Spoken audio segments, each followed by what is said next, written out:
Coming up on the live and interactive ACSA legislative lunch break, Edgar and I will get you all of your latest news and information from the state capitol and CDE with an in-depth analysis on how it impacts you. Plus, we are talking about the school bond. We are now heading towards the November ballot where our voters will have the opportunity to vote on a school bond. We'll tell you what's in that school bond and how that impacts you. The ACSA legislative lunch break starts now.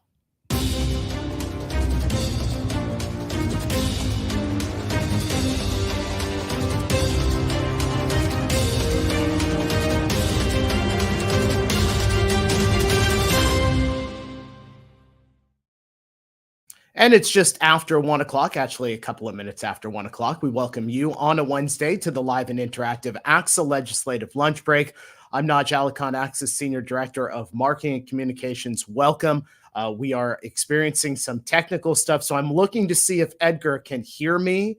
And Edgar, can you wave to me just so I know that? All right, there we go. The man is I was back. like, you're going to cut me out? Is this the way of just, I get it, Naj. I missed a couple of shows and then you just want to continue to go solo. I see how it is. But yeah, I was here. I know you took my little spot there because we were making sure we could hear you, but I'm in. You're in. You're in. Well, in just a moment, I'm going to have you give us what you've been on, because I swear it's been like the Edgar tour for the last several weeks, you going all over and seeing our members across our regions.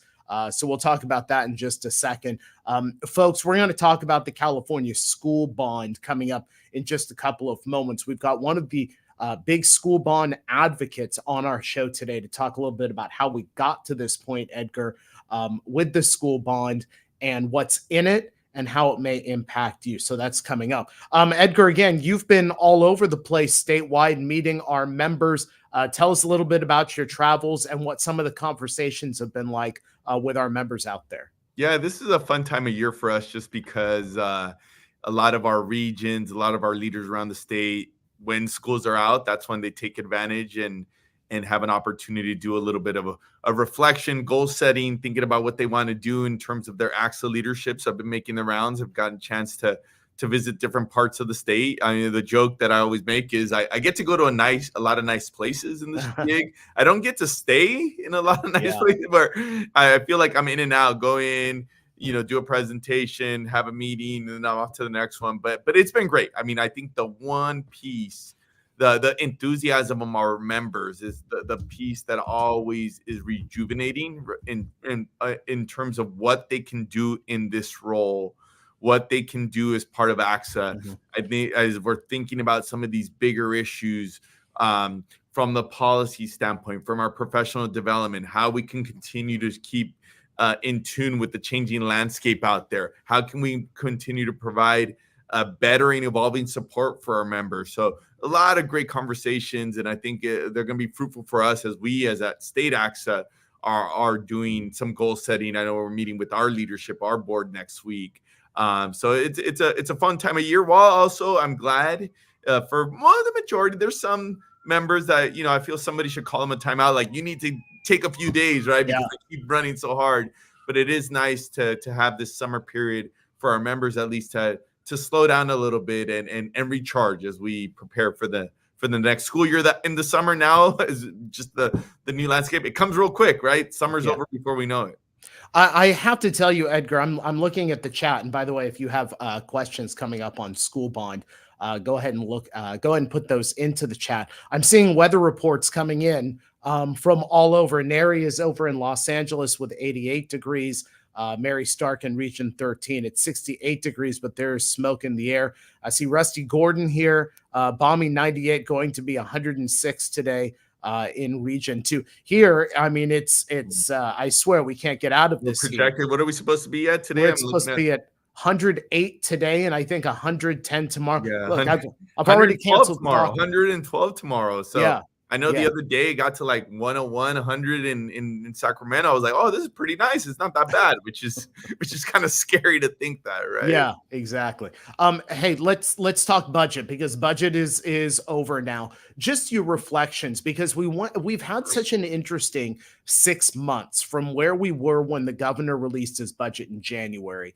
the LAO's report, the May revision, getting to here, just your reflections Yeah. on this whole process. Yeah, I always think about where we started this process. And even if you go back to like November when we were looking at the legislative, the LAO forecast, and there were some pretty dire numbers there about what was going to happen with revenues. And we were even talking about the potential of cuts. And by all means, there were some tough decisions that had to be made here in this budget. And it was far from the quote unquote best budget. But I do think that in terms of some of the solutions, we were able to get, I think, some balance. I know we, along with some of our other partners in the Education Coalition, were concerned with some of the mechanism. I'm trying to use the words that Patty Herrera gave us here some weeks back, right? We the gimmicks or the maneuver. We called it a maneuver. She was calling it, gimmicks there. That basically, because of some of the pressure, the governor moved away from that. They threw out some other options there. So I think those were positive. I think what we're all looking for is, again, is this a blip? Did we make the most out of this year? Or are we going to have to be worried about this continued slowdown in future years? I think that'll be a continued conversation as we go into the next fiscal year. Yeah, I want to ask you one particular thing about a bill. And I'm going to ask you this because you've got a high schooler. I have a high schooler, and this specifically impacts them. The governor signing that bill that requires high school students to take the financial literacy course before graduating. Now, this is a standalone one semester course, according to the LA Times, and students graduating as part of the class of 2031 will be required to take it. There's been an effort to have voters consider this type of curriculum as a ballot measure, but that proposed measure, even though it had enough signatures, it sounds like the governor and the legislature was able to move that through. Advocates on both sides of the issue, Edgar, I can say from my daughter who's in college right now, she said this was always the kind of class that she would have liked to have had because it's applicable. It's knowledge that you need to be able to have success post high school. Just wondering your thoughts, because again, you have a high schooler, and this is the kind of thing that would impact her. Yeah. From a strict personal standpoint, I think as a parent or even as an individual, right? Me coming with my background, and my parents were able to give me a lot of support, but they didn't always have the capacity. I never got sat down on just how, to deal with money and some of the intricacies we were dealing with the market. And I do think I would have benefited from that at a young age. So I think, and this goes from what we've heard from our members, the general sentiment is that, we completely agreed with the sentiment. As we went through this policymaking process, obviously we think about implementation. Yeah. Anytime you're asking the school district to take on yet another requirement to do something that is different than what we're doing, they're going to have to fit it in their schedule. So we've had a lot of back and forth with the sponsors, with the education community. And Diana on our team was working hard on this to try to find some middle road to get some flexibility. I think we ended up in a better place here. But to your question, I think it's hard to argue that arming our students with these type of life skills at an early age actually is going to pay some dividends in their future. Yeah. Absolutely. Folks, let's switch over here to our topic. We're talking about the school bond. Lawmakers were working to the very last moment, and they accomplished it by putting together the language for a school bond measure that will come in November. California voters will be deciding on a $10 billion California school bond for TK through 12 schools. The bond will include money for repairs and upgrades at thousands of schools, adding and renovating classrooms for transitional kindergarten. You may remember that money earmarked in the state budget for that infrastructure was ultimately pulled to close some of the spending gap. But what does this bond look like? That's the question we have for our guest today. Rebecca Colleen is from the Coalition of Adequate Student Housing. She joins us here for the very first time on the ACSA Legislative Lunch Break. Rebecca, it's great to have you here on such a timely topic, since we're just basically a week and a half out of the legislative session coming to an end, and we were able to pull this school bond together. Tell us a little bit first about your organization, Coalition for Adequate Student Housing, and your role in supporting Proposition 2, that school bond. What should our audience know about Proposition 2 and what it could mean to California public school students? Thank you so much. Thanks for having me here today. So I'm Rebecca Colleen. I'm an advocate here in Sacramento, doing work specifically on school facilities funding and policy issues. My organization is Coalition for Adequate School Housing. That is CASH.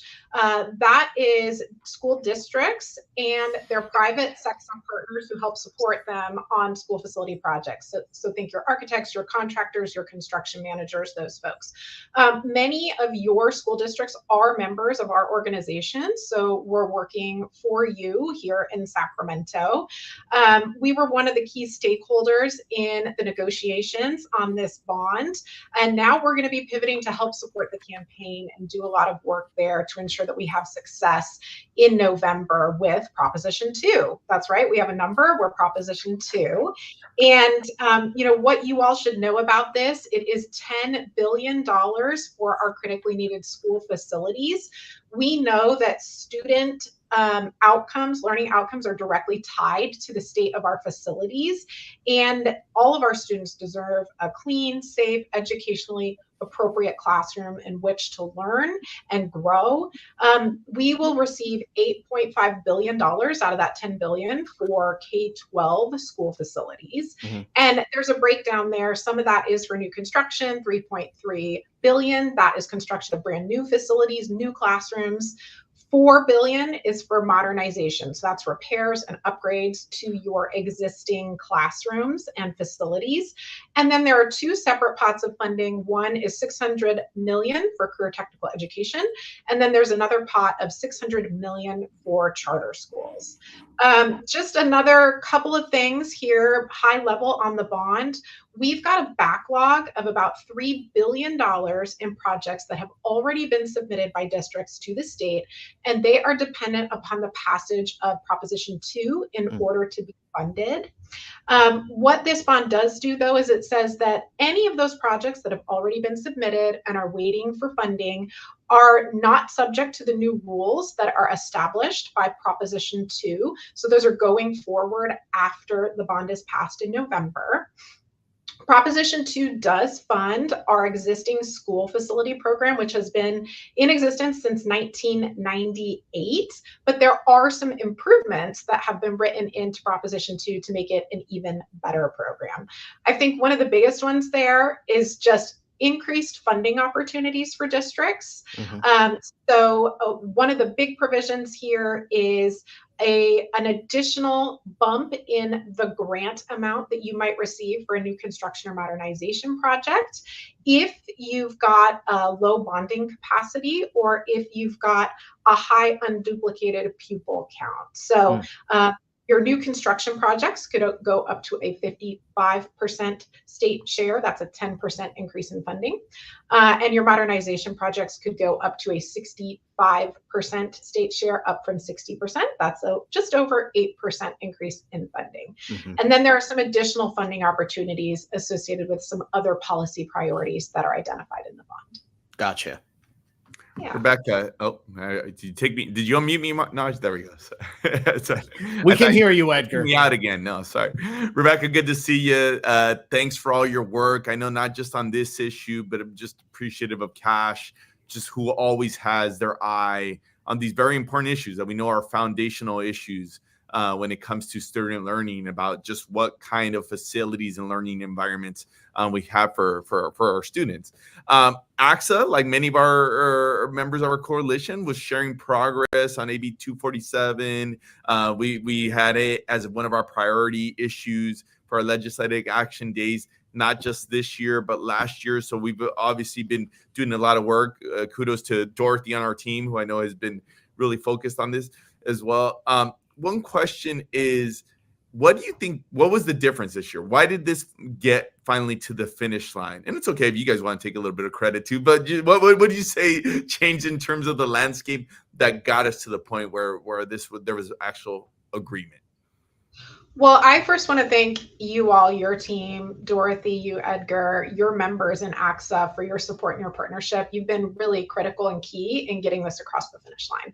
And one of the things that happened this year is really that steady drumbeat of educating our legislators about the importance of school facilities. We know that we're hearing that from your members. On our side, we are providing information frequently about that backlog of projects that are dependent upon passage of a new bond to be funded. And I think that there's also sort of this growing understanding as we're talking about other policy priorities, for example, affordable housing in the state, that there's a connection between our school facility funding and housing affordability. So, for example, when there are no longer dollars available in the state school facility program, that means that the cost of building new schools that result from residential development falls entirely to developers. Well, who pays for that? It's your new homeowners. And it's just that gradual sort of understanding and awakening to the connection and the nexus between these important state policy interests. And I think, too, a shift in leadership. We had commitments early on from Assembly Speaker Rivas and also from Senator McGuire that a school bond was a top priority for them. So working with their teams, they really understood the importance. And then I think that, it being an election year doesn't hurt, right? Our members made it, you said it at the top, very clear that a commitment to education funding was a top priority. And we saw that play out here at the school bond as well.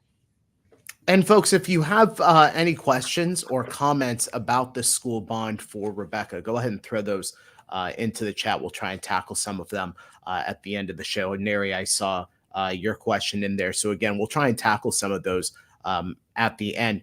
Rebecca, this isn't the first time that we have seen a school bond over the last few election cycles. Back in 2020, voters rejected a similar bond measure, which included money for UCs and California state universities in the package. What's different in this package? What are some of the other key provisions that school leaders and especially voters, since we're all voters, really need to know? So what's different other than the number? We're not unlucky number 13 this time, so that's helpful. And I say that in jest, but voters have a connection in their psyche to Proposition 13 from 1978. And so there was a conflation with changes to our tax measures. But in addition, not having UC and CSU is a big difference. We love our higher education segments, but we do polling all throughout this process that has shown that voters are a little bit less sympathetic to the facility needs of UC and CSU and using state bond dollars in order to meet those needs. And so they see higher needs with our K-12 school districts and with our community colleges. And they introduce vulnerabilities into campaign arguments, think opposition arguments about the cost of higher education and those types of things into a bond campaign. So that's another key difference. We also do not have a provision in Prop 2 that was in Prop 13 that was very damaging to that campaign. And that was the inclusion of an increase to your local bonding capacity. So state bond doesn't directly affect local taxes, but Prop 13 had a provision that allowed those to be increased. And so it allowed for a very active grassroots campaign that said, don't vote for Prop 13 because it will increase your local taxes. Historically, we've been able to bring some of the taxpayer advocate groups along with us to support the school bond, because when you've got a school bond, it helps reduce the pressure for local tax increases. But Prop 13 conflated those two things and really confused voters. The last thing that I think is critically important, a big difference between Prop 13 from 2020 and Prop 2, which will be on the ballot in November, is Proposition 2 does not make a significant change to how projects are processed and prioritized for funding. And what I mean by that is Proposition 13 had created quarterly filing rounds. And so it would be a quarterly competition with different metrics for identifying which projects would rise to the top and be funded first. That introduced significant uncertainty into the school facility program, meaning that a district may never know if their project would be funded. Prop 2 does not adopt those same changes and therefore allows districts to have a better sense of when their projects will be funded when funds are available. Rebecca, I'm going to throw out a few of the comments or questions that we saw there with the audience first, and these are kind of related. Neri asked, how did the $10 billion come to be? And maybe you could talk to I know that's a little bit inside baseball, you know, the back and forth when they were actually going to settle on a number. And kind of related, Helio wants to, you know, and he states that, hey, I don't wish to be negative or unappreciative of the bonding opportunities, but he is worried about whether is this going to be enough money given the magnitude of need out in the field. Yeah, and I'll just be completely straightforward with everybody and say it's not enough to cover all of our needs. We know that, but $10 billion is going to take a big step towards making progress on a lot of those needs. So my organization, Cash, was asking for $14 billion. That's what was originally in AB 247, and up until the final hour, we were still asking and pushing for $14 billion. The $10 billion was settled on because, unfortunately, schools are not the only thing that our legislature and leadership care about. They wanted to do a number of things this year, and they were talking about 3 different bonds. They were talking about a school bond, an affordable housing bond, and a potential climate bond. But they also capped themselves and said, we've only got $20 billion in capacity to issue and authorize new bonds in this election cycle. And so they decided to divide it between 2 of their priorities. There's a climate action bond for $10 billion that will also be on the ballot, and then we got $10 billion for the school bond. As a result of reducing down to the $10 billion, that's one of the key reasons that UC and CSU were not included. How can you make meaningful change on facilities when you're trying to squeeze all of those segments into one reduced bond? Rebecca, let me pull another one. I know Edgar had just pulled a couple of questions out of the chat, and you had mentioned about this school bond and maybe it getting confused with some of the other local school bonds out there. I know Napa Valley Unified is going to be running a school bond, so you know voters are going to have to be very clear on everything. This one from Victor. Victor asks, would there be equitable distribution of bond allocations throughout districts, or are there restrictions? You talked about there are some restrictions. You talked about the projects that have already gone, you know, already been submitted would not necessarily be subject to the rules of Proposition 2. But what can you tell Victor? So what I would say is that there's been a lot of attention placed on the discussion about how you prioritize finite dollars and for what districts and what projects. And Proposition 2 is maintaining the existing system that we have, which looks at eligibility of your school projects. And so in order to be eligible for modernization funding, you need to have a building that has had what I call a birthday. Every 25 years, your building is eligible for funding from the state. For new construction, your eligibility is based on whether or not you lack the facilities to house the kiddos that you expect on site in the near future. And that would include transitional kindergarten. You include that in your counts. And if you don't have enough classrooms to house all the kiddos that you anticipate, you're eligible for new construction dollars from the state. The bond is not proposing to make any change that would prioritize certain districts over others. Instead, what it does is it says we're going to provide additional supplemental funding to districts that have a lot of a higher percentage of low-income pupils or lower property wealth, which means that they've got a lower bonding capacity and less ability to go to their local voters and raise more money locally. So what Prop 2 does is it adjusts the funding for those districts and targets additional dollars to those types of districts. But all districts across the state are eligible, and all districts will continue to receive at least the funding that they received in the prior versions of the school facility programs. No one gets less, but many are eligible to receive more funding. Gotcha. Rebecca, I know we have we talked about Prop 13 and kind of the challenges we had there, given some of the politics right now. this is the first step in the process. And like you said, we have a presidential election. We expect turnout will be high. What would you say are the things from a school leader perspective, folks who have an invested interest here? What can they do to help, move this along? I know there's some questions there about polling and whatnot. It might be early for that, but what do we know about the landscape? I guess I would ask. That's a really good question. So what you can do to help, we would ask that you pass a board resolution in support of Proposition 2. No government program is ever perfect, right? But Proposition 2 and the school facility program are going to really help address a lot of our facilities needs. And so we're asking for school districts to pass resolutions in support. Those really do help when we get to the campaign, and we're able to show the vast support across the state. The other thing is helping to educate voters in your community. I saw a question in the chat about a concern with local bonds competing with the state bond. We actually see that those two things work symbiotically and that they're not in conflict. Even when you're in an era of price sensitivity, when your voters may not feel as rich as they'd like to feel, we typically see that a vote for education is a vote for both the state and a local bond. And we actually believe that when there's a state bond on the ballot, that's an excellent time to move a local bond forward because you get out the vote from those pro-education voters.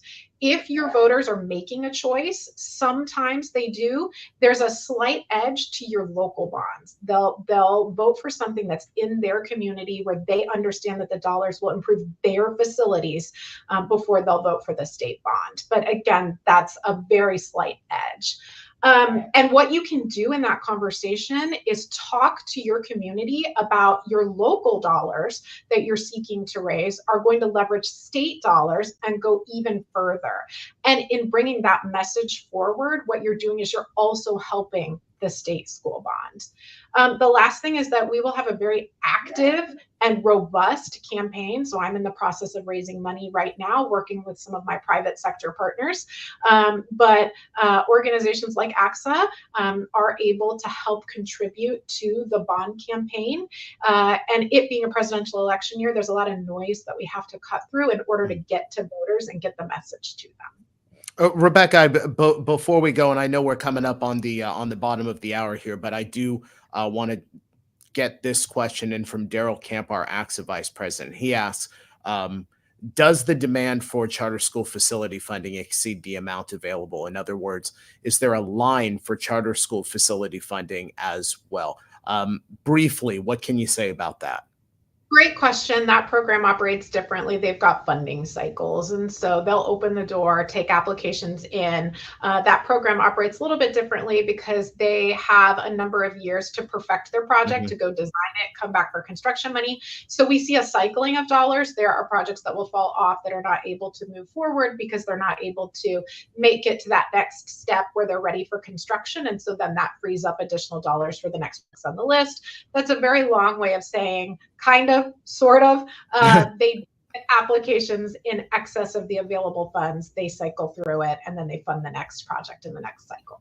Gotcha. Rebecca Colleen is from the Coalition for Adequate School Housing. Rebecca, it's been great to have you here. Thank you for all of this valuable information. We look forward to having you next time. Thank you so much for including me. And folks, I saw what you did there at the end. I know we were out of questions, and yes. When the vice president comes in and and throws in a question of the 11th hour, I see what you did. Yeah. Dr. Camp got some privileges there for being one of our statewide leaders there, right? It would have been really bad, since we're about to spend several days with Dr. Camp, if we didn't include his question. He would not he wouldn't let us live it down if we it was a good thing. It was a good question. It was a very good question. Yes, absolutely. Folks, if you like what you see here on the ACSA Legislative Lunch Break, we invite you to like us on Facebook and subscribe to us on YouTube. When you do that, you'll get instant alerts when we're about to come on with breaking news, and then reminders about our regularly scheduled Wednesday broadcasts. And if you have great stories happening in your school communities, go ahead and send those to us so we can amplify your stories in EdCal. Go ahead and send those to Michelle Carl, our EdCal editor, mcarl@axa.edu. Edgar, some really valuable information that we got there on the school bond, some clarity to it. I think that's something that I'll take away. That Rebecca said, sometimes when you've got competing bonds, a state one and a local one, the voters may have the tendency to go to the local one, but that there is some symbiotic nature to the two, which I thought was interesting because I thought they would be almost competing against each other, which doesn't make for a good situation when it comes to bond money. Yeah, us and CSBA some years back, we did some polling actually to look at the viability of an education funding measure when we're talking about fair and full funding, and we actually tested this issue.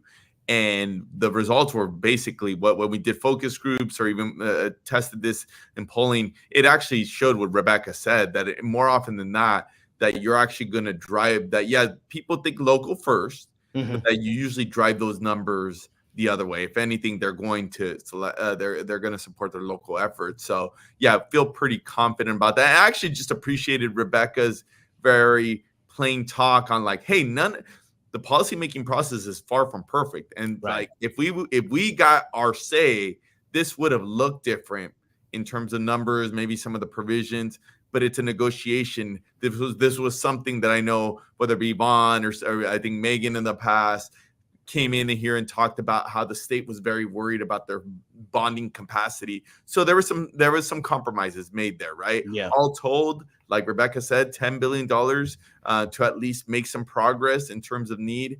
I don't think any of us would complain about that. So it's just, we're going to have to do our part and get out there and support it. I know we're taking this to our board of directors next week, and we expect ACSA to be right there, just like we were with the bill, to support the initiative.